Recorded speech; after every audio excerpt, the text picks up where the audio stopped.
Abar samastanku namaskar. Namaskar. Jai Jagannath. I'm very happy, delighted that the Intellect has invited me for this series of webinars. Frankly, I was very impressed when the invitation was received by me, because I have been attending webinars during this COVID-induced lockdown for probably last couple of months. But this was very interesting because this was very focused, and this is something which impacts so many of us, because it is not just the students, it is also the parents. You and I are parents. So it affects all of us. And that is why I thought that this is a great topic and a great initiative. I must congratulate the Intellect for this initiative. I must also thank them for putting together a group of people, not just the experts, but also students, the stakeholders rather, I would say. Really, really praiseworthy and laudable effort. So let me go to the topic straight away. I will not really be taking too much time. I would be very pointed. During my entire career in the civil services as a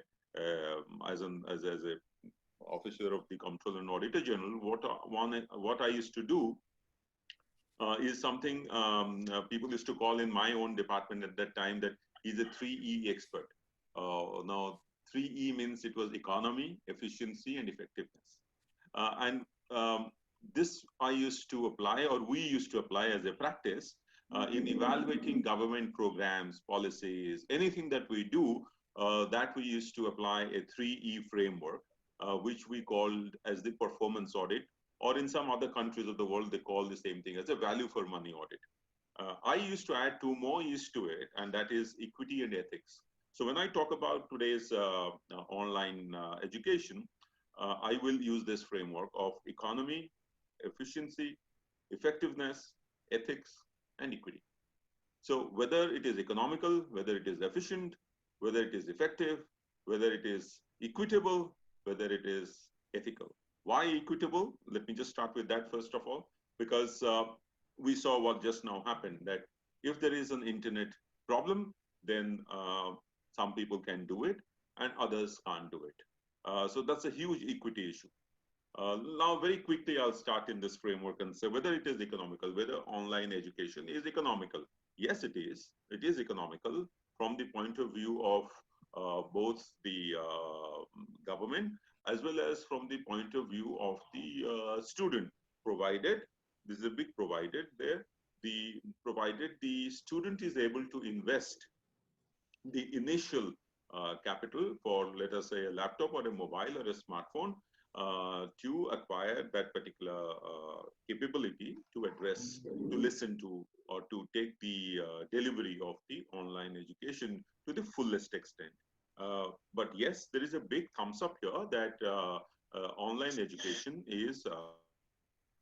Now let's come to the question of efficiency. Efficiency is basically input and output ratio. So if the teacher is delivering something which he would normally do, he or she would normally do in a brick and mortar classroom, the same thing is delivering to a group of students, and the output can be actually much more because it is not really confined to the physical space of the brick and mortar structure. So you can really have much more number of people who are able to get the benefit of a particular course. So you can say that efficiency also can be high. Now let's come to effectiveness. And this is very important because when I talk about effectiveness, the effectiveness aspect has a lot of angle to it. That is, what is the purpose of education? What is the purpose of learning? If the purpose of learning is merely to deliver, somebody delivers a number of courses, a pedagogy, and somebody receives it, then it is served. But are we able to say that the entire purpose of learning is only to receive certain amount of information? Definitely not. Most of us will agree that it is not. If it is so, and the gamut of learning is very different, that is very broad, then the context is very important. In what context you are teaching something, in what context you are recreating. The context of a classroom where students are there together physically is itself a it is not necessarily always a negative thing. You will learn from their behavior, you will learn from their interaction, you will learn from their body language. Whereas the online education can probably, when I'm sitting and talking before you on my laptop, I'm not really bothered about what others are thinking about me, because they really probably can't see me physically, and gives me the confidence to speak probably without any hesitation. Same probably would not be there if I'm in a classroom. But that itself provides a stage for improving your personality. That provides a stage to get over this kind of initial hesitation. So that is also one aspect or one index of effectiveness. Now that is missing in an online education. Now you also can say that learning is effective if the student imbibes that thing, internalizes that thing, and not just for the purpose of writing in the examination takes that education. In that case, the online education probably gives, there are pluses and minuses, so I'll be speaking about both.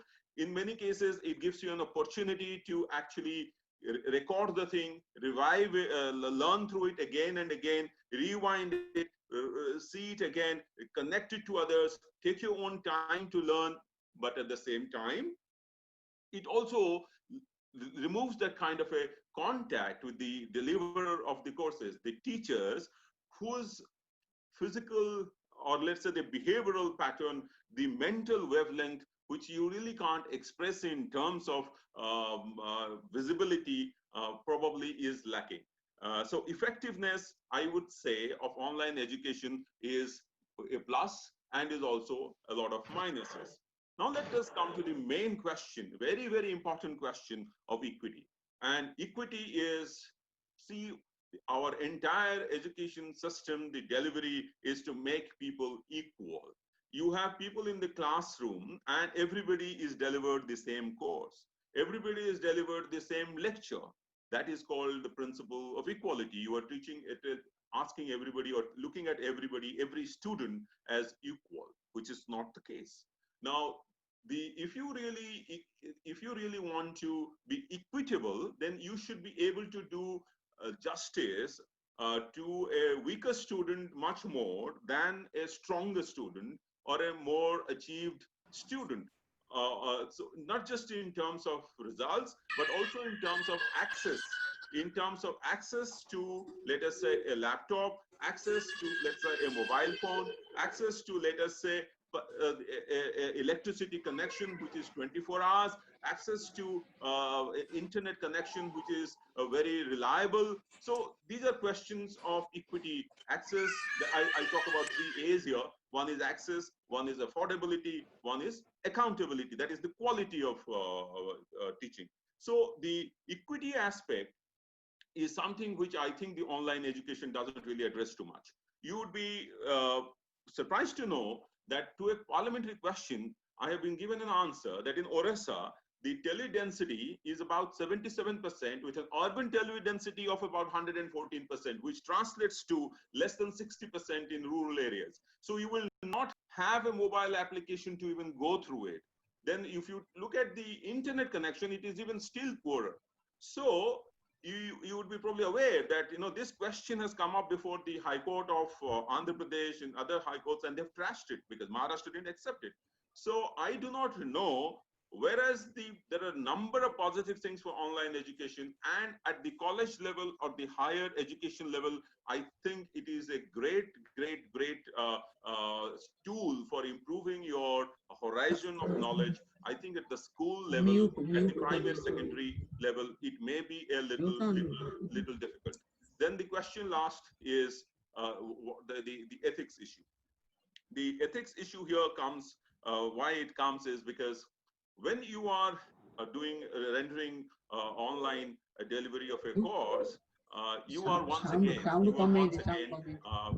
doing it from the context is you are not really aware of the context. I really do not know what kind of context in which all the participants are participating in. Somebody at home, somebody may be in a office room, somebody may be with his parents, somebody in a car, somebody whatever. Now, and I really also do not know how, let us say, online education doesn't really mean delivery of courses. It is also an examination conducted. If you're having a computer-based examination, then the ethics, the student will have to practice a lot of ethical practices to take that examination. He is not, it is really, he is becoming true to the purpose of having received the education and not referring to the book. So there are small issues of ethicality that will arise. But in the end, I would probably say that online education is great, but I think the time for it in India, time for it in Odisha, we will have to incentivize, we will have to encourage it. But the hybrid system has to persist for some time. It has to be there at the village level, in the primary schools, in the secondary schools, and it will take a long time for the system to change. And most importantly, the teachers' way of teaching, the pedagogy also has to change. The pedagogy has to change to take into account the fact that whatever is being taught to the students is at a level where there is a connect between a teacher and a student that is usually found in a typical classroom. The additional advantage of being able to have an interaction face to face with the teacher as in a normal classroom should be kind of supplanted, which is since is not going to be there, by having more number of sessions or more number of individual interactions with the student by an online method. If that is done, I think the purpose would be served much better. These are my pieces, a few thoughts on this subject, but I must say that it is a great topic to think about. And I must also say that it is something worth encouragement, both at the policy level and at the implementation level. Once the Digital India campaign really fructifies and we have connectivity issues resolved to a large extent in the country, I'm sure that online education would be a great leveler for all kinds of students to reach their or to match their or achieve their aspirational goals.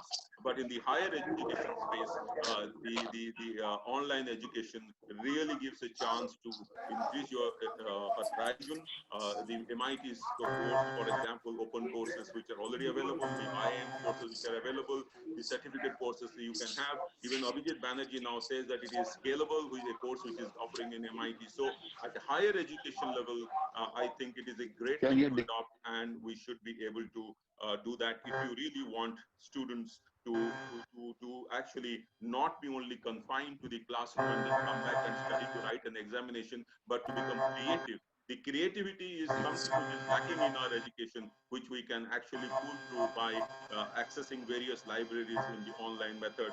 And that becomes the ecosystem, new normal in which the higher education can grow. Thank you so much. Thank you, sir.